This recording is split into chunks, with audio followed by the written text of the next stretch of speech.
Hey, welcome back everybody. Sorry about last time. I tried to record this video. For some reason there was an error encoding it and it never made it up into YouTube. So here we go with take two. I just wanted to finish up talking about Mary Kaldor's New Wars versus Old Wars paradigm and her theoretical model.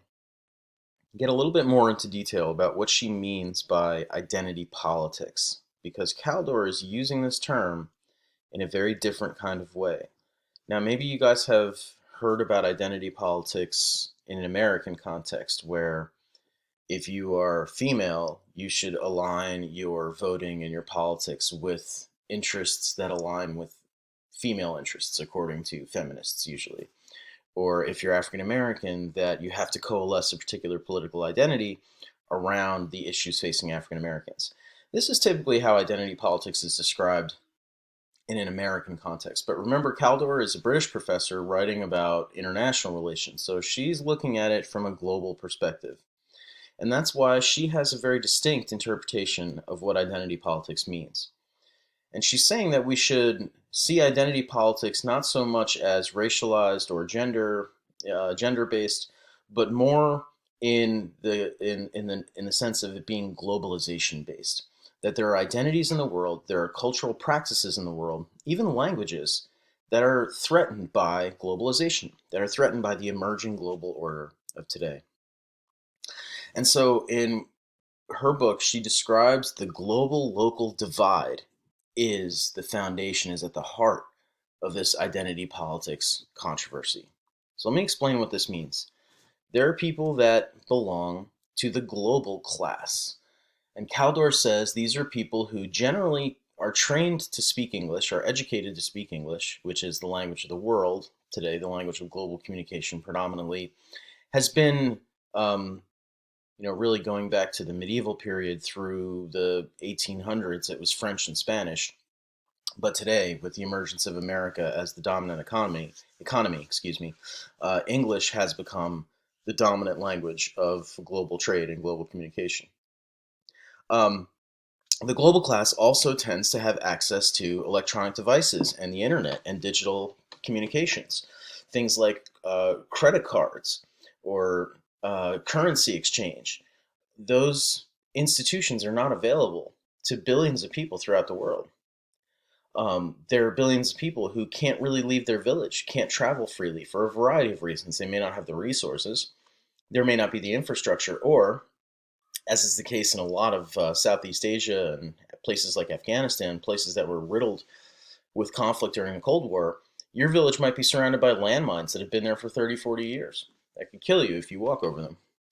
So there are a lot of people in the world who do not have access to the culture of globalization, to internet, to dollars, which are the way um, the global markets price their goods according to dollars. So having access to dollars is very important. It's why currency hegemony is what it is. What we talked about back in September, the dollar is the reserve currency. Well, there are thousands and thousands of villages and towns throughout the world that have no access to any of this stuff. Now, also, globalization tends to be consumeristic and secular. And for a lot of small village religious cultures, this is also quite offensive and alienating, exclusionary towards them. So you have members of what Kaldor is calling the local class, and this would involve a lot of different identities, a lot of different ethnicities, a lot of different religious groups. But it's people who are excluded from the process of globalization. People who are going to the local markets and trying to barter and live on subsistence. People who rely on humanitarian aid. And people who often live in conflict zones whose movement might be restricted. And the cost to travel, the cost to basically encounter or trade with the other parts of the world is way too high. It doesn't make a lot of sense. So this is the class that is most likely to fight back against the class of of globalization. Is classes whose identities are threatened by the expanse of globalization. So people who belong to this class are people who might likely be recruited into organizations like Al Qaeda, people who want to fight back against globalization. So more and more, conflict is divided along these lines. And conflict is very much a decentralized network of people who belong to this local class, generally fighting back against institutions and militaries that are representing the arms of globalization. So, where you see this conflict emerge most often is places where the institutions are eroding. So where the states are disintegrating, the state is failing, doesn't have the budget to actually provide services, doesn't have the budget to pay military and police force to keep law and order. Now, part of the reasons why states are disintegrating is due to globalization and the increased powers of multinational corporations. But there's also this question that Kador looks into, is that with the rise of private military contractors and very kind of decentralized networks of fighting groups, a lot of people don't know who the legitimate force is. A lot of people do not necessarily see states as having the monopoly of the legitimate use of violence. More so than maybe 50 years ago, maybe more so during the Cold War period or during the Great Power War period. So, the last thing I want to talk to you about is just how wars are fought and what the motivations for wars are in the modern world, in the post-Cold War world. So, again, we have another one of these charts that may look a little confusing at first, but this side is conventional warfare. So this is what you would see in World War II, for example, military versus military. You have a military predominantly focused on fighting against another military, defeating another military, and taking over the government, right? The population was generally isolated from the conflict. That was the goal. The goal was to actually keep the general population, civilians, out of the warfare. And that's why we had all kinds of rules and codes about how to actually treat military and how to treat civilian populations. And we saw that in the statistics about how military and civilian casualties have flipped. Well, today, in irregular warfare, for example, in Afghanistan, there isn't much of a government or a military to fight against. We're not really trying to take over institutions. We already have taken over the institutions. We're struggling with bringing legitimacy to those institutions, with extending their legitimate power of bringing order and stability. And that requires a focus on the population, on actually gaining or maybe eroding support for a particular government, which would be the case in like Syria, where we're trying to erode support.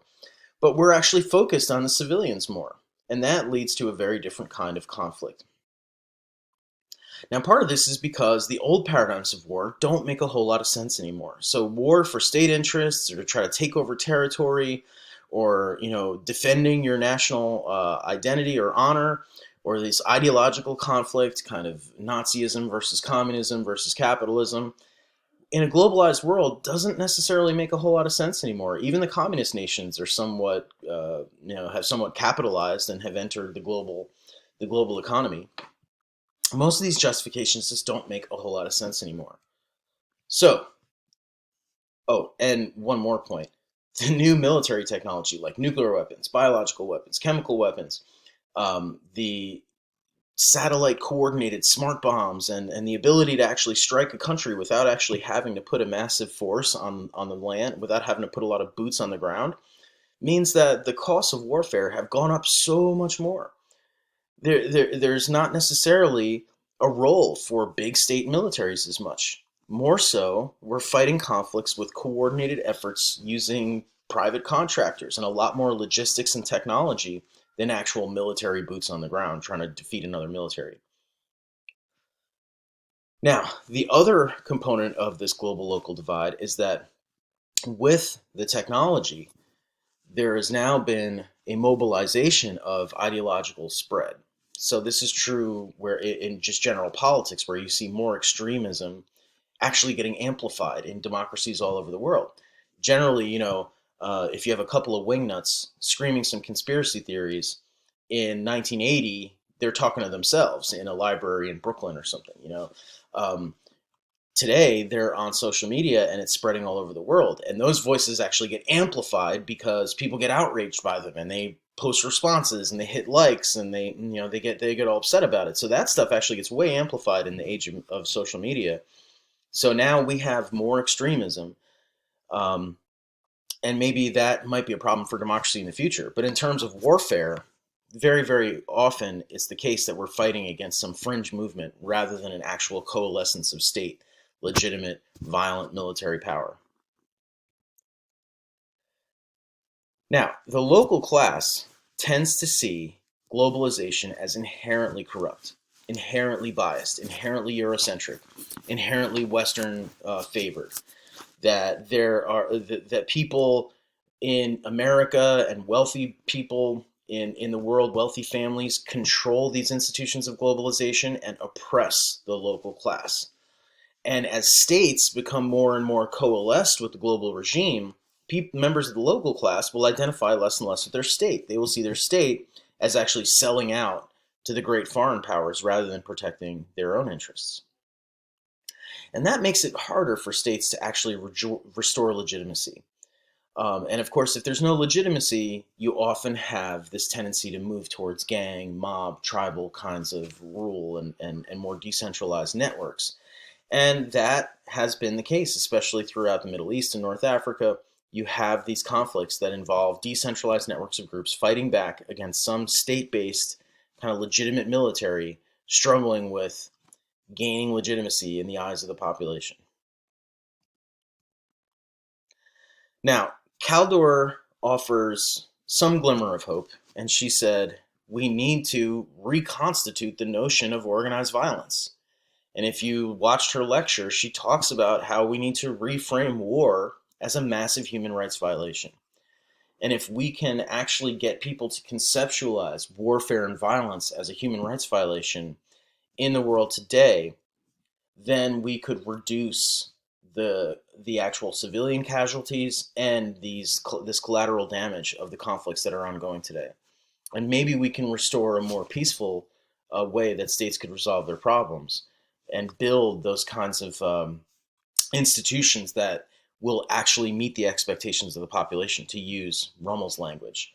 So that is what Kador says we should do. We should try to look at war as a human rights violation, create that as as a pillar of the globalized, the spread of globalization, the spread of the global ideology. That we should no longer use this kind of traditional form of violence in order to restore the global order. So here's what we're going to do as our summative assessment. I'd like you guys to kind of pick a conflict that exists in the world today, and I'm going to offer this website as a resource.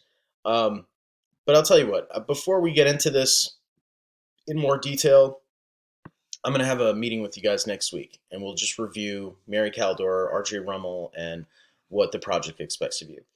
So send any questions that you have about these last two readings on Edmodo as a reply. And next time we'll meet and we'll talk about doing the summative activity. Take care, everybody. I hope you're all doing well.